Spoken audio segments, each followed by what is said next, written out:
Senhor Deus Pai, te convidamos a tomar o teu lugar de honra aqui nesse lugar, mas principalmente em nossos corações, Senhor. Eu clamo a Ti, prepara o solo fértil do coração dos seus filhos para receber a semente da Tua palavra e que essa palavra venha frutificar a 30, 60 e a 100 por um. E frutos esses que permaneçam, que essa noite possa haver cura, libertação, transformação, conversão, mas não permita que teus filhos saiam da mesma forma que entraram aqui essa noite, em nome de Jesus. Que algo seja gerado, Senhor, no interior de cada um aqui dentro essa noite, e a gente possa sair daqui diferente, Senhor. Em nome de Jesus, desde já, eu repreendo todo espírito contrário ao teu, toda conversa paralela, toda falta de atenção, toda andação desnecessária, tudo aquilo que vem para roubar os teus filhos, bate em retirada agora, em nome de Jesus. E pela tua misericórdia nós clamamos, Senhor, conceda nos céus abertos e manifesta a tua glória nesse lugar.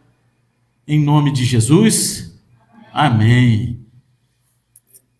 Hoje o tema da palavra é a última palavra ainda é dele. Amém? A última palavra ainda é de Deus. Quem crê nisso, diga amém. Então, gostaria de pedir para que vocês abrissem a palavra de Deus na segunda carta de Pedro, capítulo 3, versículo 1. Segunda carta de Pedro, capítulo 3, versículo 1. Quem for achando, dá um eita glória aí, bem pentecostal. Quem não tiver Bíblia, pega a carona com o irmão do lado, que a gente ainda está sem o data show. Né? Que não é mais data show, né? É televisão. Né? Mas o ministério é data show, não é isso? Mas... E se você não estiver achando, abre em qualquer lugar aí, faz aquela cara de que... 2 Pedro 3, 1. E faz aquela cara de que você já achou e fala assim, meu Deus!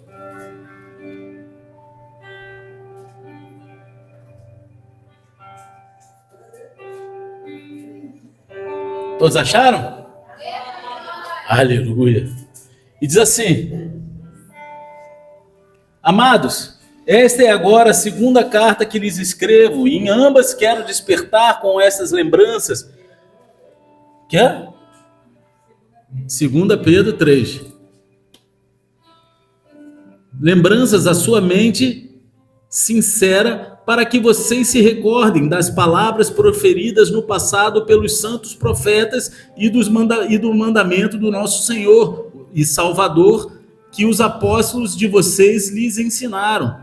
Antes de tudo, saibam que nos últimos dias surgirão escarnecedores, zombando e seguindo suas próprias paixões. Eles dirão, o que houve com a promessa da sua vinda? Desde que os antepassados morreram, tudo continua como desde o princípio da criação, mas eles deliberadamente se esquecem de que há muito tempo, pela palavra de Deus, existem céus e terra, esta formada da água, e pela água o mundo daquele tempo foi submerso e destruído. Pela mesma palavra, os céus e a terra que agora existem estão reservados para o fogo, guardados para o dia do juízo e para a destruição dos ímpios. Não se esqueçam disso, amados. Para o Senhor, um dia é como 1000 anos e 1000 anos como um dia. O Senhor não demora em cumprir a sua promessa, como julgam alguns. Ao contrário, Ele é paciente com vocês, não querendo que ninguém pereça,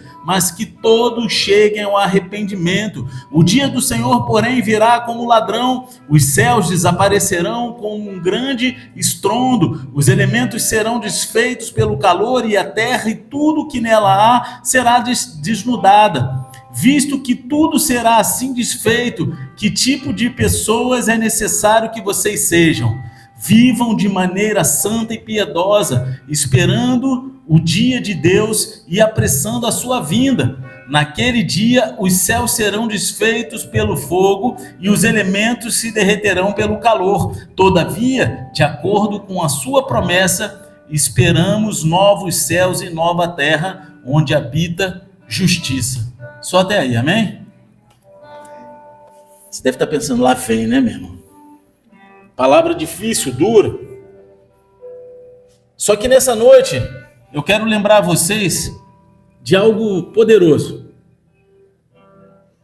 Porque Deus, Ele ainda tem a última palavra. Não são homens, não são pessoas de qualquer tipo que vai mudar aquilo que Deus já decretou.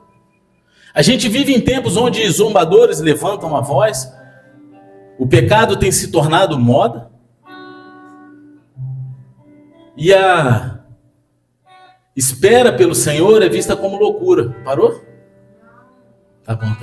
Olha aí. Não, mas tem problema não.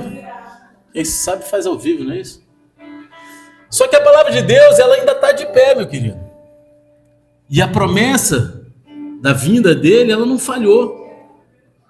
Ela só está se cumprindo no tempo exato. A palavra de Deus, ela se cumpre no tempo exato.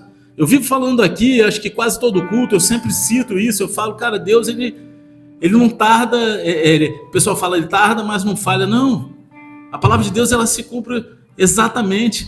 Jesus, ele tinha um cronograma a seguir até os 33 anos, e ele estava lá, seguiu a risca, nada foi fora do tempo, ou depois do tempo, ou atrasado, tudo se cumpriu no tempo certo, tanto que ele falava para alguns, ainda não é tempo que as pessoas saibam quem eu sou, não é chegado o tempo, porque tinha um tempo, um cronograma, e Pedro, nesse capítulo, ele está soando como um profeta dos nossos dias. Ele não escreve com medo, nem com vergonha, ele está escrevendo aqui com urgência, com o coração cheio do Espírito, porque ele viu aquilo que muitos estão ignorando. O fim, ele está mais próximo do que parece. E se a gente não prestar atenção nisso, a gente vai sofrer. Ou seja, a gente vai sofrer de qualquer forma, porque a gente ainda é feito de carne e osso, a gente olha, a gente sofre.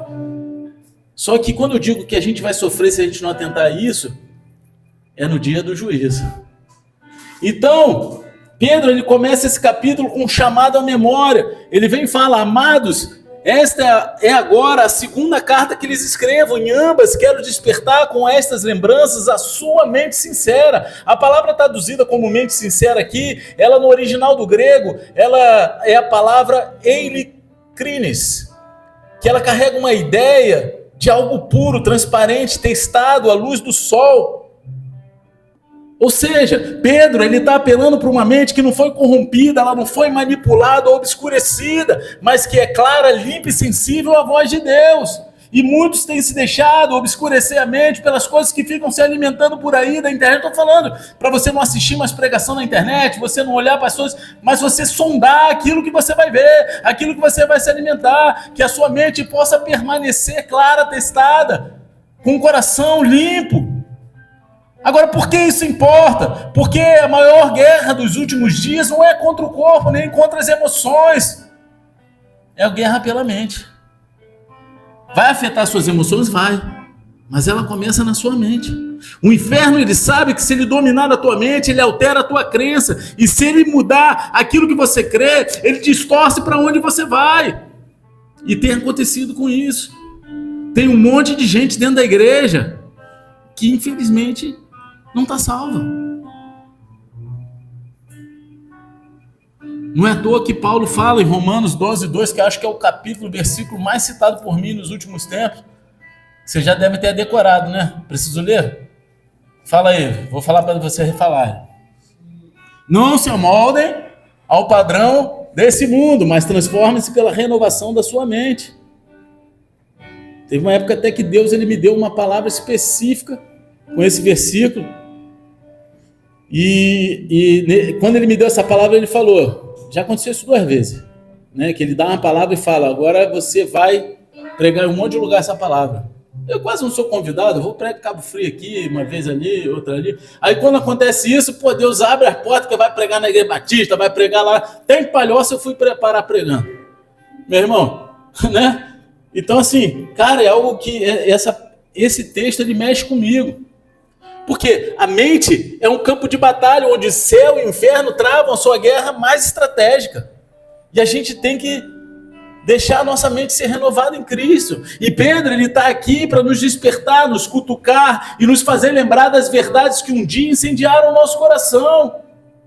E a gente começa a se encher de intelecto, se encher de coisa, de teorias, que acabam obscurecendo a verdade que é simples, que está na palavra de Deus, buscando coisas mirabolantes que não vão trazer resposta nenhuma, e muito pelo contrário, vão nos conduzir para longe da verdade de Deus. Ele diz, no versículo 2, lembre-se das palavras proferidas no passado pelos santos profetas e do mandamento do nosso Senhor e Salvador que os apóstolos ensinaram a vocês.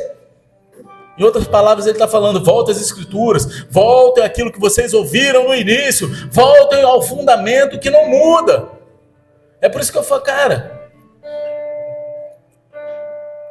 na dúvida, lê a palavra de Deus. É bom assistir uma pregação, é bom você se alimentar de um culto. Às vezes você falta um culto de quarta, está aqui no domingo, você vem nos dois, mas aí você está na célula terça e aí na quinta-feira você dá aquela rateada, na sexta você vai lá, liga a internet, põe num culto maneiro. Mas, cara, leia a palavra. Leia a palavra, porque se você vai reter o que é bom e aquilo que é verdade. O fundamento para a tua vida cristã tem que ser as Escrituras. Eu luto para preparar sermões que sejam bíblicos e não sejam almáticos e emocionais. Porque, cara, é a palavra que alimenta, é a palavra que conduz. Agora, naquela época, talvez só naquela época, hoje não, né? Os falsos mestres estavam tentando contaminar a fé dos crentes. Será que hoje acontece isso? Não, né?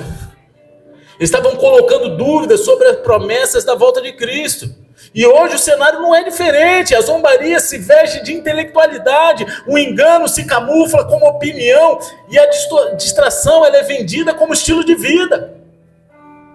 E a gente está deixando isso acontecer. A gente, como cristão, a gente tem deixado isso, a gente tem aplaudido de pé essas coisas acontecerem dentro das igrejas, em cima dos púlpitos, dos altares. Pedro, ele está gritando aos nossos ouvidos, ei, acorda, reacende a tua mente, se conecta de novo com a palavra, a verdade ainda é a mesma. A gente precisa estar conectado com a palavra, a gente precisa ler, se aprofundar. Quantas vezes você já se pegou vivendo no automático, fazendo coisas no automático, indo para a igreja, ouvindo pregações e até orando, mas tudo no automático, como um robozinho, com a mente longe, cheia de vozes, dúvidas, distrações. Você acaba a oração, não sabe nem o que você orou, porque a tua mente estava longe, você está cumprindo um ritual. Você está vindo para a igreja porque às vezes a comunhão é legal. Não é aqui não, lá na igreja do pastor Clodoaldo acontece isso, aqui não. Esquece que a gente está aqui para viver a unidade do corpo de Cristo e adorar a Deus através dessa unidade. E é por isso que o Espírito Santo nos chama hoje para despertar. A gente precisa se lembrar daquilo que um dia nos incendiou, voltar para as promessas. Então se alimente da palavra como quem precisa respirar. Quem consegue respirar com a boca e o nariz tampado? E aí quando a gente tampa um tempinho, quem é que já brincou de fazer? Vou ficar o máximo debaixo da piscina. Quem já brincou? Debaixo d'água. Aí põe no relógio, né? Aí quando levanta, você precisa respirar. A palavra de Deus é o fôlego da tua vida. Se você não lê, acabou a respiração. Não deixa o teu fôlego acabar. Leia a palavra de Deus. Quem protege a mente com a verdade, protege o destino com a eternidade. É necessário. A gente tem que voltar para as Escrituras. E quando eu falo a gente, não é o Bola de Neve Búzia. A gente é o cristão, cara. O cristão tem sido jogado por um monte de coisas cara, é muito legal. É muito legal você ter um lugar grandioso, cheio de luz, de fumaça. Não estou falando, mas quando isso substitui a glória de Deus e a verdade da palavra e tudo se vira para uma verdade que não salva, só atrai pessoas. Só atrai pessoas. Eu vou te falar uma coisa. Não sei se alguém me mandou, ou eu vi esses dias na internet. Era uma chargezinha assim, com 2 pastores. Um pastor na frente de uma igreja escrito assim, sermão bíblico. E a igreja vazia. E no outro, sermão motivacional e emocional. Lotada. Aí eu falei, cara, eu devo ser um pastor com sermão bíblico. Graças a Deus por isso. Porque a igreja, a gente, vou ser bem sincero, está vazia. Muitos não querem ouvir a palavra. Porque a palavra confronta, ela traz transformação. É necessário. Mas quando a pessoa lê a palavra em casa e ela chega num culto motivacional, ela vai até reter o que é bom, mas ela vai falar assim, cara, Eu não estou aqui para falar mal de outras igrejas, estou falando para alertar para um novo tempo, para a igreja viver um tempo bíblico. Porque as escrituras têm se perdido. As pessoas têm gerado tanta vergonha para o evangelho na internet. Tanta, mas tanta, cara, que me dói o coração. E Pedro, ele chega aqui, ele não alivia nas palavras. Ele não alivia. Ele abre o jogo, ele fala: antes de tudo, saibam que nos últimos dias surgirão zombadores com suas zombarias, seguindo os seus próprios desejos. E a palavra usada aqui no grego original para zombadores é epaiktes, sei lá, não sei falar, né? Sempre eu falo isso que eu não sei mesmo. Eu vou querer que sabe o que eu vou fazer? Quando voltar a telinha, eu vou pegar as palavras-chave, vou jogar para você botar. Bota aí, para vocês lerem. Vocês ver se vocês conseguem, vou botar vocês lerem junto. Amém? Essa palavra, ela não fala apenas de quem ri ou faz uma piada de algo, sabe, que está acontecendo, mas daqueles que escarnecem com malícia, com o objetivo de desacreditar aquilo que é santo e quebrar a fé daqueles que creem. Esses zombadores, eles não são simples críticos, são agentes do caos espiritual, que surgem em tempos onde o juízo se aproxima exatamente para confundir, distrair e semear incredulidade naqueles que estão no caminho da salvação. Pedro está dizendo nesse momento: vai acontecer, prepare-se, eles virão. Não é, pode ser, eles vão vir. E hoje a gente tem visto isso. E a evidência disso está ao nosso redor. Hoje, zombar da palavra de Deus virou conteúdo viral. Zombada, cara, se você zombar de outras religiões, tá? E agora vamos falar de religiões, porque eles atribuem a palavra de Deus somente ao crente, ao evangélico. Olha que doideira, não é isso? Tem outras religiões que usam até a Bíblia, mas quando eles pegam para zombar da palavra de Deus, eles estão querendo atingir o povo evangélico. Cara, se você pega para fazer um conteúdo de zombaria de outras religiões, vai tomar um processo na hora. Você não vai ter engajamento, as pessoas não vão curtir, não vão compartilhar. A Bíblia, ela tem sido vista como retrógrada, a santidade como exagero, e a volta de Jesus como piada. E a culpa é nossa, gente, como crente, como cristão. Eles dizem, como no versículo 4, o que houve com a promessa da sua vinda, desde que os antepassados morreram, tudo continua como desde o princípio da criação. É o mesmo espírito de escárnio que Jesus, ele falou lá em Mateus 24, 37, 39, quando ele fala assim como foi nos dias de Noé, assim também acontecerá na vida do Filho do Homem. Naquela época zombaram da arca, hoje zombam da cruz. Naquela época ignoraram os avisos, hoje ignoram os sinais. Diz, né? Enquanto Noé estava lá construindo a arca, as pessoas continuavam casando, se dando casamento. Não era que era errado casar, é que eles continuavam vivendo a vida cotidiana, fazendo um monte de coisa, como se não fosse nada acontecer, está tudo normal. Mas a verdade é essa, a zombaria deles não cancela a promessa de Deus, meu querido. A zombaria dessas pessoas não cancela a promessa de Deus. Eles podem rir agora, mas quando o céu se abrir e o Rei da Glória descer, o riso vai se calar e todo o joelho vai se dobrar. Aí o bagulho vai ficar doido. Aí vai ter um monte de gente chorando e não vai, onde filho chora e mãe não vê. E aí não vai ter jeito. Entendeu? Então a gente precisa, cara, chorar agora. É chorar agora mesmo. Chorar com o joelho no chão, se pôr orar pelas pessoas. Eu estou há 12 anos, vai fazer 12 anos como pastor à frente dessa igreja. E talvez de 12 anos que eu estou aqui como pastor à frente dessa igreja, desde 2018, que eu acho que foi quando eu li o Movido pela Eternidade, não foi? 2018, se eu não me engano. Se foi 2018 ou 2017.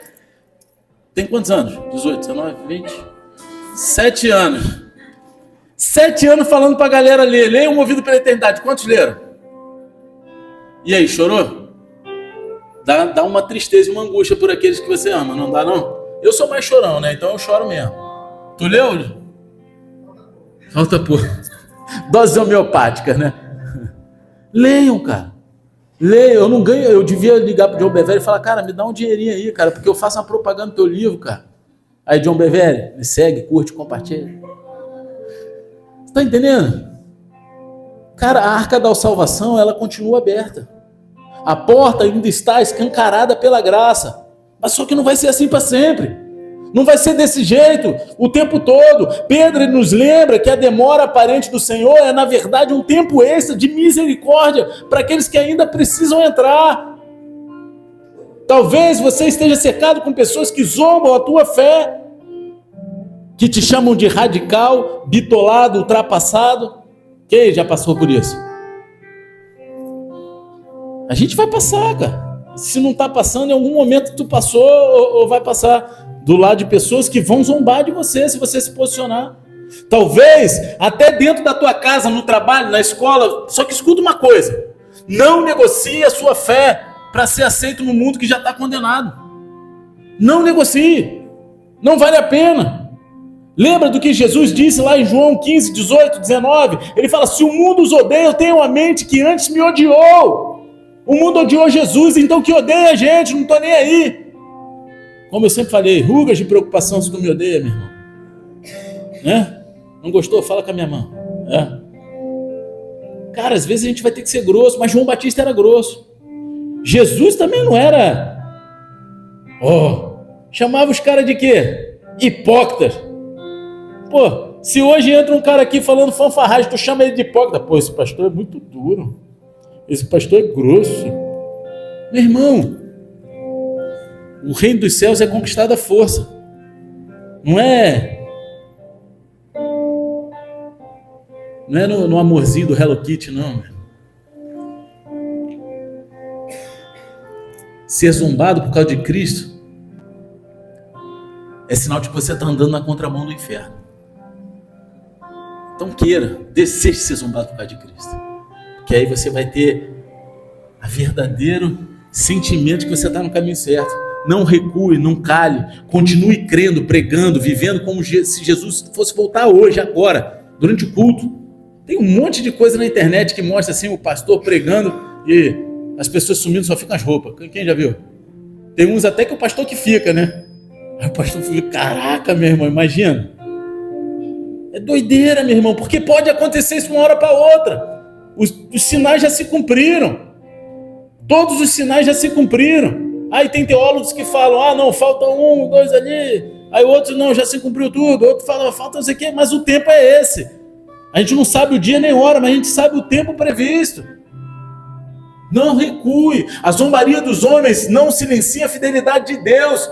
Então quem ri da promessa hoje vai chorar diante da glória amanhã. Então não pare. Pedro, ele movido pelo Espírito, ele nos entrega aqui uma das verdades mais profundas, desconcertantes das Escrituras. Ele fala assim: não se esqueçam disto, amados. Para o Senhor, um dia é como 1000 anos e 1000 anos como um dia. Tem um monte de crente que usa essa passagem aqui e muitas vezes até de forma errada, né? E como tem, né, parte da Escritura que as pessoas...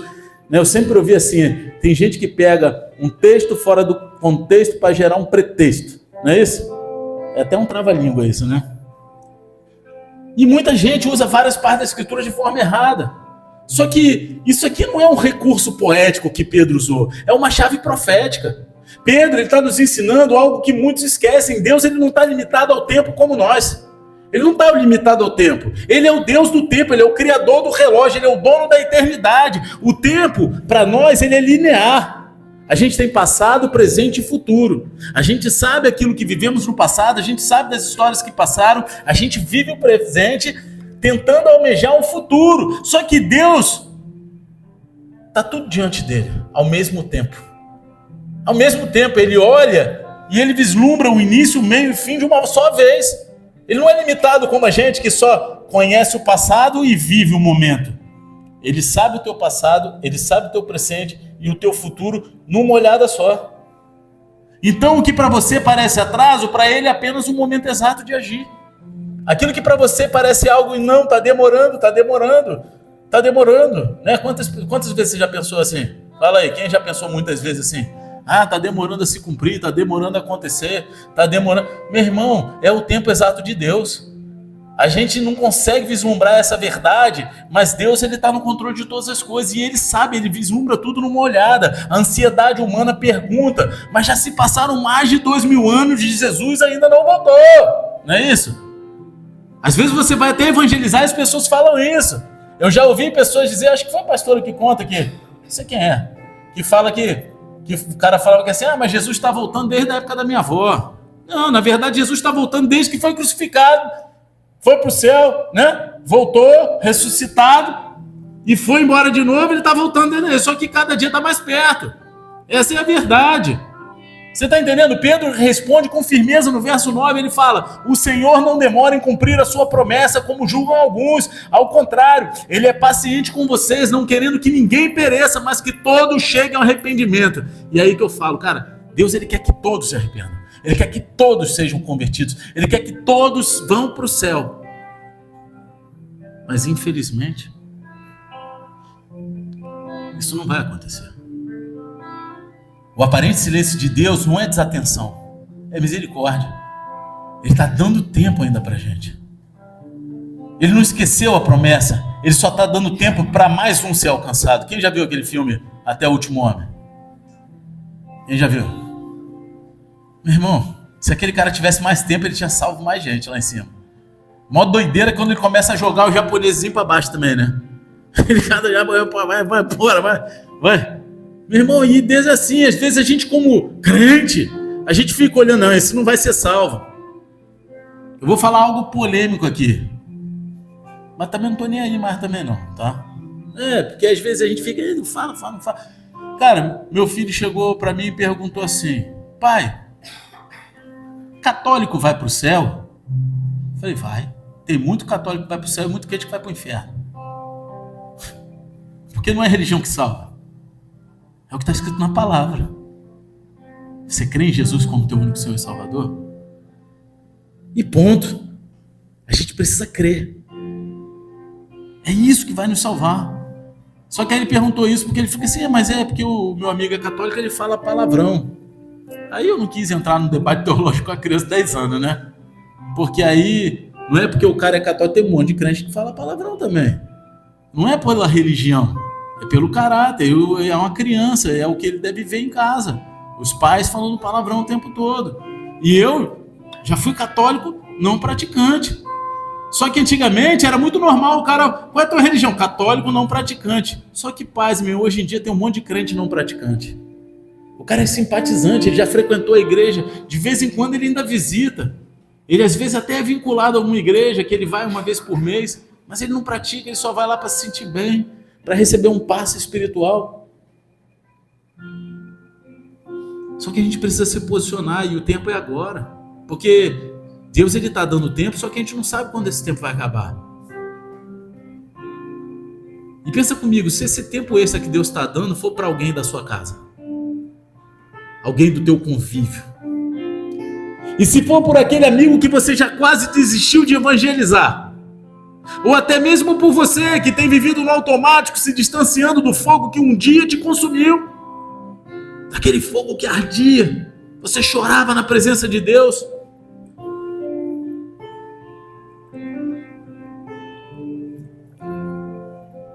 Pedro, ele quer que você entenda, ele quer que a gente entenda que a demora é a bondade de Deus em ação.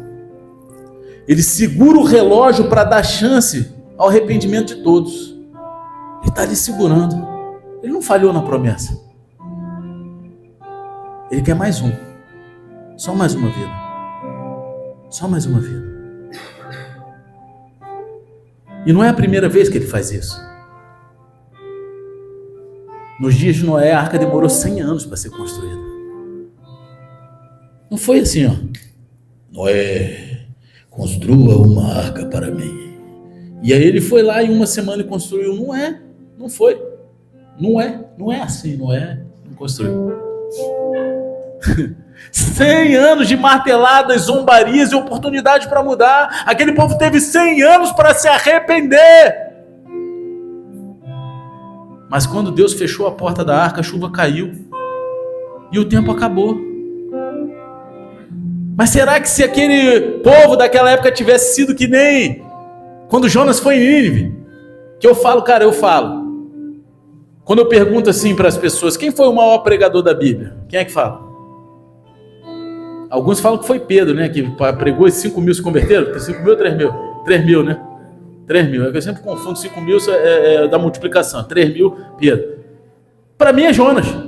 E um dia ele pregou numa cidade, 120 mil pessoas se arrependeram. Não foram 2, 3. Se você fizer uma pesquisa, a cidade de Nínive, ela tinha 120 mil habitantes, mais ou menos. Agora, se todos na época de Noé tivessem se arrependido como o povo de Nínive, eu tenho certeza que Deus não faria cair chuva do céu. Ele dá um tempo para as pessoas se arrependerem. Ele avisa antes. E o que a gente está fazendo com isso? A pergunta hoje não é porque ele ainda não voltou, mas como eu estou vivendo enquanto ele ainda não volta. Essa é a pergunta que a gente tem que se fazer. A paciência de Deus, ela não é licença para a gente viver como a gente quer. Ela é oportunidade para a gente ajustar a rota, reacender a fé e cumprir o propósito dele. É como diz o salmista lá no Salmo 90, versículo 12, que diz assim: ensina-nos a contar os nossos dias para que alcance um coração sábio. Eu gosto de fazer essa oração para alguém que está fazendo aniversário. Cara, porque a gente precisa contar os nossos dias, aprender a contar os nossos dias nessa terra para alcançar esse coração sábio. Deus, ele não está atrasado. Ele está sendo misericordioso. O tempo que parece demora é uma graça estendida de Deus. E aí, agora Pedro, ele eleva o tom e nos transporta para um cenário escatológico carregado de peso profético, quando ele fala assim: o dia do Senhor, porém, virá como ladrão. Está lá no versículo 10. E aqui está ecoando uma profecia que ressoa em toda a Bíblia, desde os profetas do Antigo Testamento até Jesus, Paulo, João e Apocalipse. A expressão o dia do Senhor no hebraico é Yom Yavé. Isso aqui foi mais fácil de falar, né? Yom Yavé, dia do Senhor. E sempre aponta para um tempo em que Deus intervém diretamente na história humana como juiz soberano. É o dia do Senhor. Não será um dia comum, será o ponto de ruptura da história, o fim da paciência e o início do juízo. E Pedro disse que esse dia vai vir como um ladrão, cara. Ou seja, de forma repentina, sem aviso, sem preparação extra, sem segundo turno. Não vai ter prorrogação, meu querido. Vai ser corte rápido, tipo no Tramontina. Não é não? Aí, Tramontina, patrocina nós. Você está entendendo? Vai ser assim que Jesus vai voltar, cara. Não vai ter tempo de você, tá voltando agora, eu vou me arrepender. Não, meu irmão, o tempo é agora. Jesus, ele usou exatamente essa mesma imagem lá em Mateus 24, 43, 44, quando ele fala: se o dono da casa soubesse a que hora da noite o ladrão viria, ele ficaria de guarda. Aí ele completou: estejam também vocês preparados, porque o Filho do Homem virá numa hora em que você menos espera. A gente vai estar lá desapercebido. E essa vinda será como um apagão no sistema do mundo. Toda a estrutura que parecia inabalável, política, econômica, cultural, vai desmoronar. Nada vai mais ser como antes. E a gente já tem vivido tempos que parece que tudo isso está acontecendo, né? Não é? Mais uma profecia dos Simpsons aconteceu, né? Mas eu já sabia desde 2010 que o Papa era americano, né? Cada música lançou em 2010, né? Papa americano, né? Mas, não, eu não estou falando... Aí muita gente fala, porque o Papa, vocês estão botando para a Igreja Católica. Não, cara, não tem nada a ver com a religião, são simbologias proféticas que estão na Bíblia que a gente precisa entender. Tem muita coisa da escatologia que tem sido interpretada de uma forma errada, e aí a gente vai, né? Tinha um cara aí que ele falava, um pastor aí que falava que escatologia a gente escreve a lápis, porque a gente está vivendo ela. Só que a gente está vendo as coisas acontecerem. Se você não lembra ou não se apegou, o próprio Trump, alguns dias antes do conclave, e o conclave nunca foi votado tão rápido, vocês perceberam? Nunca. Sempre demorou semanas e semanas, e era discussão, e fumaça preta para um lado, fumaça preta para o outro, e depois de muitas fumaça preta saiu uma branca. Aí o Trump foi lá e posta uma foto no perfil dele, ele de papa.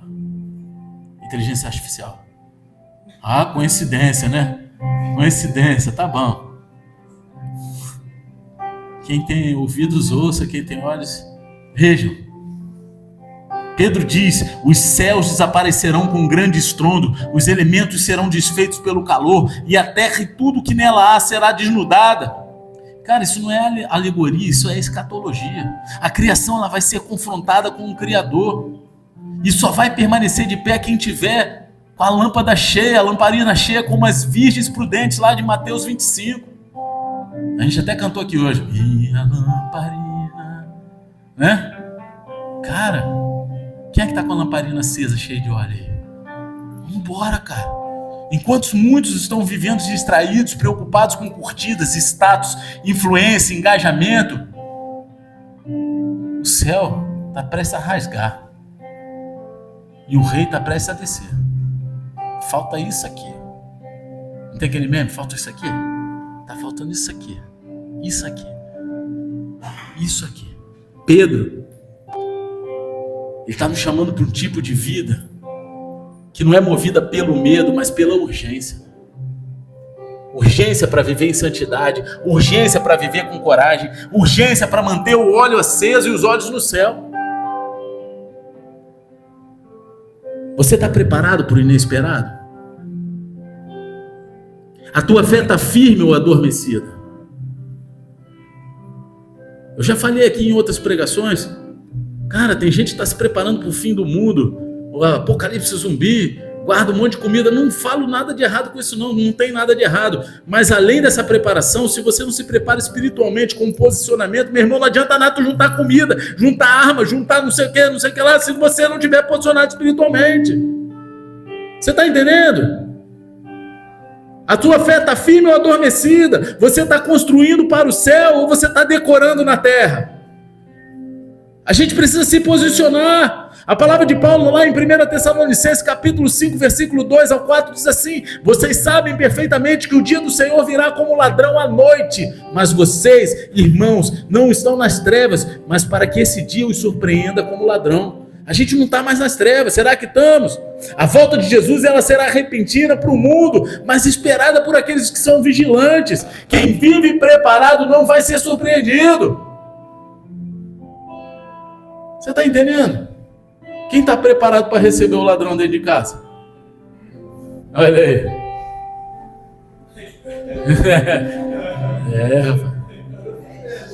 Mas tu está preparado para Jesus voltar como ladrão? Essa é a maior preparação. Essa é a maior preparação. Levantou a mão feliz da vida, né? Tá bom. É só olhar para ela também. É o mesmo sentimento. Pedro ele não está apenas anunciando juízo. Ele está nos chamando para um estilo de vida alinhado com o céu. Depois de descrever um colapso cósmico e um juízo iminente, ele solta uma pergunta que é como um espelho para a alma. Ele fala o seguinte: visto que tudo será assim destruído, que tipo de pessoa é necessário que vocês sejam? Que tipo de pessoa é necessário que a gente seja? Essa pergunta ecoa como um despertador espiritual para cada um que tem um santo temor de Deus. Se tudo isso vai passar, porque ainda vivemos como se isso aqui fosse eterno? Se isso tudo aqui vai perder a forma, vai ser destruído, porque vivemos como isso aqui, como se fosse eterno? E essa pergunta deveria ecoar em todos os corações daqueles que realmente temem a Deus. Só que ele mesmo responde, ele fala assim: vivam de maneira santa e piedosa. Santidade e piedade não são acessórios religiosos. Um bonezinho que a gente põe, ó. Botei meu bonezinho de piedade. Entendeu? Botei a minha pulseira de santidade. Não é, cara. São marcas de quem entendeu o tempo e que está vivendo. A palavra santo no grego é ágios, que significa separado, consagrado, dedicado a um propósito eterno. Não é só para algo, não, é algo eterno. E piedoso fala de uma vida que reflete reverência e intimidade com Deus. Santidade não é viver impecável, é viver intencional. Nenhum de nós é 100%, meu querido. Nenhum. Não existe. Jesus ele falou que atire, né? Quem nunca teve pecado que atire a primeira pedra. Jesus podia atacar o Pedrão, né? Era o único. Tu tá rindo porque tu viu aquele meme, né? Jesus tacando a pedra, né? Tem um memezinho aí que tem um vídeo que Jesus vai na cabeça da mulher. Misericórdia. Mas é isso que eu tô falando, a palavra tem sido zombada e as pessoas compartilham, riem. Cara, às vezes a gente pega de surpresa e vai rir, mas depois olha e fala, cara, não, pera aí. É viver intencional, cara. É carregar o coração no céu, enquanto os pés ainda pisam na terra. Sabe, o coração tem que estar cheio do céu. É viver sabendo que somos cidadãos de outro reino, em missão nesse mundo que está prestes a ser renovado. Somos todos extraterrestres. Não é isso? Porque somos cidadãos dos céus, não somos essa terra. Pedro, ele encerra essa porção com uma visão gloriosa. Ele fala assim, todavia, de acordo com a sua promessa, esperamos novos céus e nova terra, onde habita a justiça. Enquanto tudo ao nosso redor está desmoronando, ética moral, estrutura, há um novo mundo sendo preparado. Um lugar onde não vai haver corrupção, não vai ter mentira, não vai ter dor, nem escuridão, nem Alexandre de Moraes. Tomara que tenha, né? Tomara que ele se converta. Estou falando aqui, vai tomar-lhe um processo. Tomara que ele se converta, cara. Mas a gente tem raiva, assim, às vezes, das pessoas. Cara, a gente tem que orar para as pessoas que a gente julga ser má se converter. Tem gente que sonha para que fulano, político X, pulando vá para o inferno. Não, cara, eu quero que ele se converta e vá para o céu. Que é o que Deus quer. Eu tenho que querer diferente de Deus. Vontade dá. Eu sempre falo aqui, né? A outra reclama quando eu falo isso. Pô, tá falando na parte boa, vai e fala que vai quebrar o pescocinho. Tem que botar que vai quebrar o pescocinho mesmo, porque às vezes tem uns que dá vontade de quebrar, meu irmão. Mas a gente não faz, porque Deus não faria isso com a gente. A gente tem que ter amor santo. Não é verdade? Ela fica, pastor, quando estava indo pregando, fazer o corte maneira, né? Aí você fala que vai quebrar o pescocinho, aí não dá. Dá sim, pode botar que vai quebrar o pescocinho, que não tem problema. Eu não vou, é só vontade. Entendeu? Então, vai ter um lugar onde a gente não vai viver mais nada disso. Esse corpo dessa morte, das dores que eu sinto, talvez você sinta, não vai existir mais. Então, sabe esse negócio de você ter rixazinha com um cara que está da tua igreja, na outra igreja, esquece, cara, porque lá não vai ter nada disso. Ou você acha que Deus vai chegar e vai falar, não, eu vou te botar no condomínio celestial tal, porque você não fala com a fulana de tal, e aí ela vai botar lá no outro para vocês não se verem. Não tem isso, cara, não vai ter. A justiça que hoje parece escassa, nesse lugar, vai ser lei natural. Vai ser natural. Pedro está desafiando. Você está vivendo como alguém que espera um novo céu e a nova terra, ou como quem está tentando salvar o que está condenado a ruir? Porque muitos estão tentando salvar aquilo que não tem salvação. E não estou falando de pessoas, estou falando de estruturas.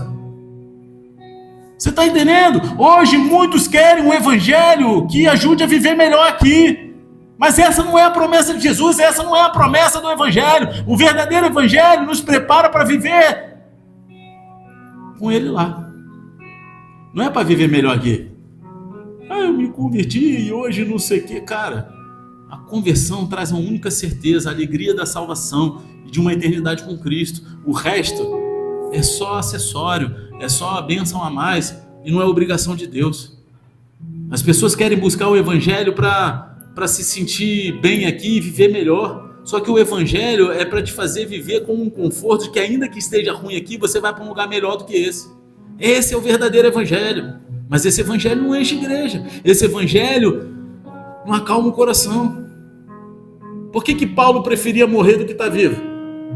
Que isso, pastor? Não era verdade? Ele diz isso várias vezes. Porque ele sabia que o dia que ele fosse para o céu, ele estaria num lugar onde não haveria mais dor, onde não haveria mais perseguição, onde ele não apanharia mais. Mas enquanto ele estava vivo, ele cumpria Cristo nessa terra. É isso que a gente tem que entender. Muitos querem viver diferente de Paulo, mas querem colher os frutos de Paulo.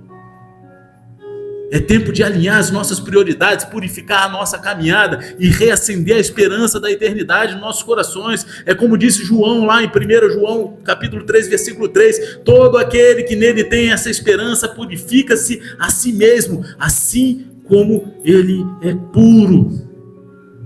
Quem espera o novo céu vive hoje como quem já pertence a ele, com os olhos na promessa e o coração separado para o Rei. Amém? Então fica de pé, igreja, baixa a cabeça, fecha os olhos. Eu não sei como você tem vivido, o que você tem vivido. Talvez você esteja aqui hoje cansado, ferido, decepcionado com as promessas, que elas parecem não se cumprir. Só que o Espírito Santo me trouxe aqui essa noite para te lembrar que a promessa de Deus ela ainda está de pé. O Senhor ele ainda vem e está próximo. E você não está sozinho nessa espera. Então prepare a sua mente, guarde o seu coração, ajuste a sua vida, acenda a tua lâmpada, porque o noivo está voltando. E se você hoje está aqui essa noite, você quer renovar o teu compromisso com a eternidade, se você quer dizer assim, Senhor, eu quero estar pronto nesse momento, é hoje, então vem ao altar agora, sai do teu lugar, porque enquanto ainda há tempo, ainda há graça, mas quando o céu se abrir, não vai ter mais escolha, só consequência. Só consequência. Eu sei que é difícil, não é fácil. Então sai do teu lugar. Você que quer renovar o teu compromisso com a eternidade, você quer renovar o teu compromisso com Deus, você sabe que muitas vezes você tem vivido no automático, você tem sido conduzido como um mero coadjuvante na tua vida. Muitas vezes sem entender da onde veio, para onde está indo. Entenda. Deus, Ele te conheceu antes mesmo de você ser formado. Ele te envolveu com um laço de amor. Ele já deu o teu nome. Teus dias já estão todos contados nessa terra. Porque a palavra diz que teus dias, todos os nossos dias estão escritos no livro. Todos. Mas como você tem vivido esses dias? E esse é o momento de arrependimento. Esse é o momento de você trazer até o altar o teu coração. Vencer essa batalha na tua mente e declarar: Deus, eu quero viver uma vida de propósito. Eu não quero mais viver uma vida rasa. Eu quero entender a urgência do hoje.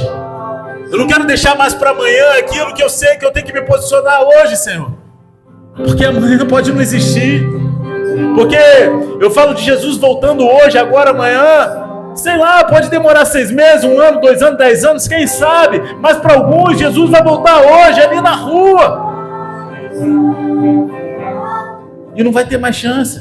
Porque quando fechar os olhos, acabou. Hebreus diz que cabe ao homem viver uma só vez, depois disso vem o juízo. A gente só tem essa vida e acabou-se. Para decidir aquilo que a gente vai viver na eternidade. Então, se você sabe que o teu coração tem sede de viver uma vida alinhada com Deus, mas muitas vezes as trevas têm consumido esse desejo. Você, por mais que você tenha lutado, você está na igreja, você tem tentado fazer tudo que é certo, você sabe que muitas vezes você vive no automático, vive coisas que você sabe que poderia ser diferente se você botasse a palavra na frente, se você mergulhasse mais profundo na palavra de Deus. Você quer refazer esse teu compromisso com Deus, esse voto de compromisso não com o mundo que está caído, mas com a eternidade do Senhor.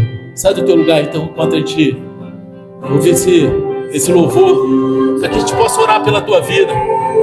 É um tempo de transformação, é um tempo de mudança, é um tempo de viver coisas novas na presença do Senhor e trazer a glória para essa terra através da nossa vida, porque Jesus, Ele está dentro de cada um de nós. Basta a gente crer, basta a gente viver a santidade e a piedade como Pedro falou. Então sai do teu lugar, entrega o teu coração, a tua mente, fala: Deus, eu não quero mais viver para mim, eu não quero mais viver para esse mundo, eu quero ter a mente completamente transformada, renovada em Ti, para viver a Tua boa, perfeita e agradável vontade, Senhor. Então, se você sabe que é com você, sai do teu lugar em nome de Jesus, saia. Aleluia.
Que a tua eternidade, Senhor, habite dentro de cada coração aqui, Senhor.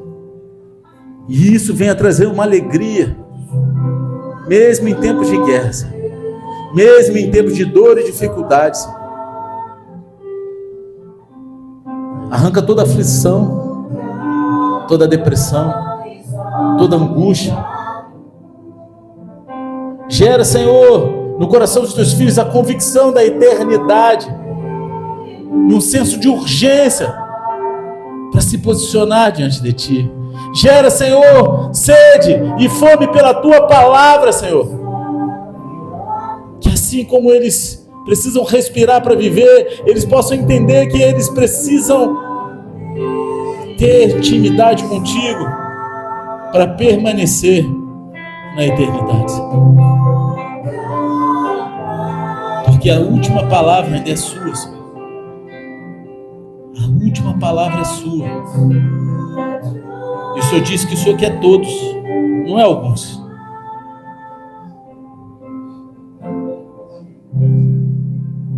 Nos colocamos diante de Ti, Senhor, em arrependimento por toda falha, por toda vez que participamos, Senhor, da zombaria, seja rindo, compartilhando as coisas que trazem vergonha para o Teu Evangelho, para a Tua palavra, que é a única verdade que nos leva, nos traz um confronto e um consolo, Senhor, para vivermos em dias difíceis,